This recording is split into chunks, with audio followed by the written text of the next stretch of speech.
If you've ever known a manipulative person, you're familiar with the fauxpology. That is an apology that's not really an apology at all. It's more of a manipulation. Today we're going to look at 5 examples of such apologies or fauxpologies. And I'm going to tell you from experience, the last one is particularly infuriating. I want to know if you've ever heard this one. So let's get to it. Welcome to the Common Ego community. My name is Christina. On this channel, we talk about emotional abuse, spirituality, and self-development.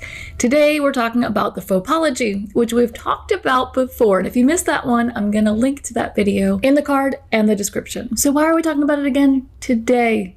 Well, I think it's an important topic. And one of the most important topics, of course, is working on ourselves, right? Self-love, healing, and the self-development portion of all of this. But as part of that, we have to learn to recognize when people don't have our best interests at heart.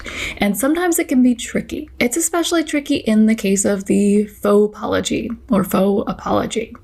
This is when somebody acts like they're apologizing, but they're really not. And sometimes they don't even use the words, I'm sorry. Now, I'm going to give you 5 examples of the types of fauxpologies that you may encounter with a manipulative person. And the truth is, you may hear these apologies from a narcissist. You're probably not going to hear it from a narcissist who is more grandiose in nature, but the more vulnerable, covert narcissists are known to apologize to get what they want. They don't mean it, they don't follow through, they don't act like they're sorry, and as always, the actions and words are not aligned. But you may hear some of these manipulative apologies from a narcissist who is more vulnerable or covert. And you may hear these apologies from somebody who's not actually a full-blown narcissist, but a highly manipulative person. But for whatever reason, they want you to think that they are. They want to make it seem like they're taking accountability without actually doing it. Now, there's a chance, especially with some of these fake apologies, that the person you're dealing with is apologizing because they care about you and they want to keep the peace.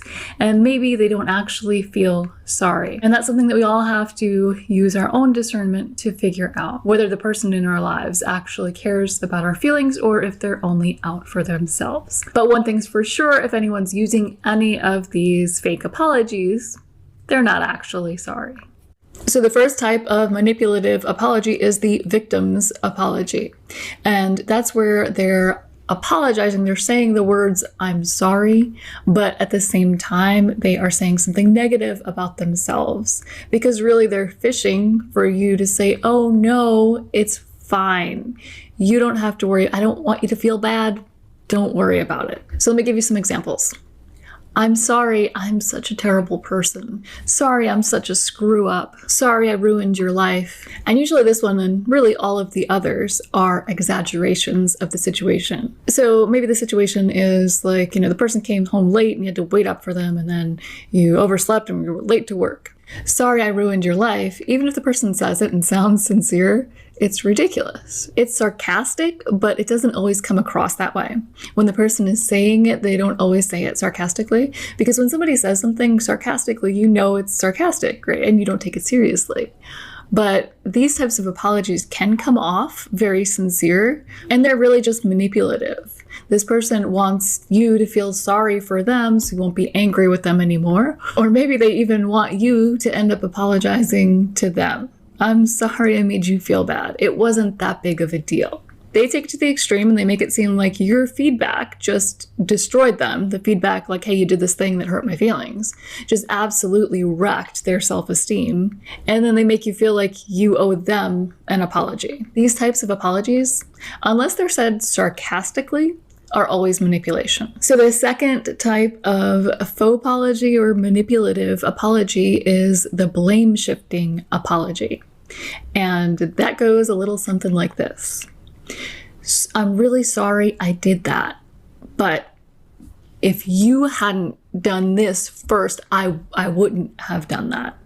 It was your actions that made me do the thing that upset you. So now, while we're talking apologies and human nature, right, we do things to upset each other, especially when there are arguments. So, there may be some truth to this one, and that's what makes it kind of dangerous because you may take responsibility for the things that you've done. Maybe you were in an argument and the other person just took it way too far, but you played a role in it too. And you may actually be sorry for your part in it. But an apology should be an apology. Full stop. It shouldn't be, I'm sorry, but you.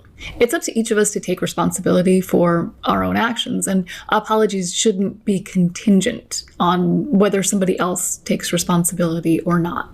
Well, I'll apologize if you apologize. If you're sorry, you're sorry. So the third type of manipulative apology is the non-apology.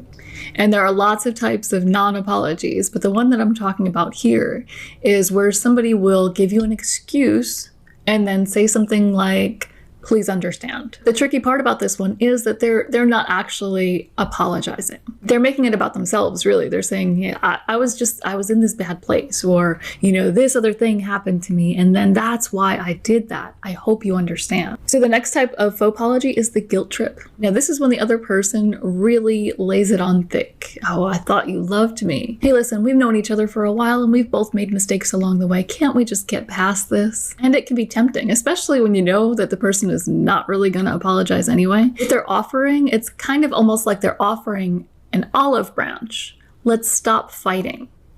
Just agree to stop fighting. I'm not taking any responsibility. I'm not, I didn't really do anything wrong. And you probably deserved it anyway, but let's forget about all that and move on. Okay, so like I said, the last one is the most infuriating, in my opinion. And I want to know, one, have you heard this? And two, if you have, do you also find it as infuriating as I do? So the last type of fauxpology is, well, I already apologized, when they really didn't. So I've dealt with this one a lot personally, and it's absolutely infuriating because it also kind of almost overlaps with word salad. And if you don't know what word salad is, I have a video on that too. I'll link to that one.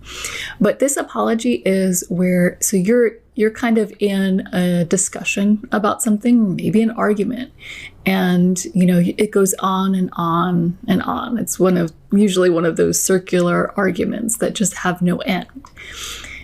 And then the person says, well, I already said I'm sorry. What more do you want from me? But the thing is, they never did. They never actually said, I'm sorry. And I know that some of you out there who haven't dealt with this are thinking, well, maybe the other person said, I'm sorry, and you just didn't hear it.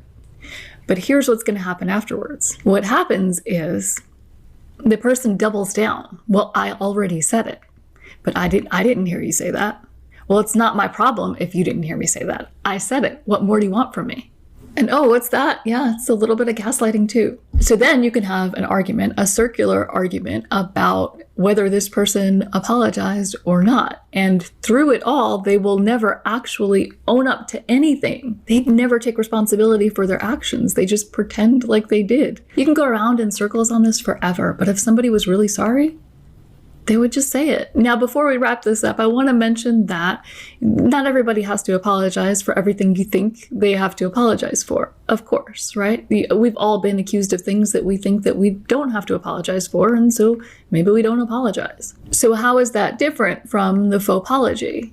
Well, there's a big difference. And the big difference is, if you think you don't have to apologize for something, you're going to say, I don't think I have to apologize for that. And we can agree to disagree or whatever. There are different ways to resolve disagreements from there, from a place of honesty and not manipulation. So I hope you found this video helpful. And if you did, I would love to know if you have heard one or more of these fauxpologies in your own life. And maybe you've heard different types of the fauxpology or manipulative apology. If you have, feel free to let us know what those are in the comments below. And if you like this video, go ahead and hit the like button, and I will see you next time.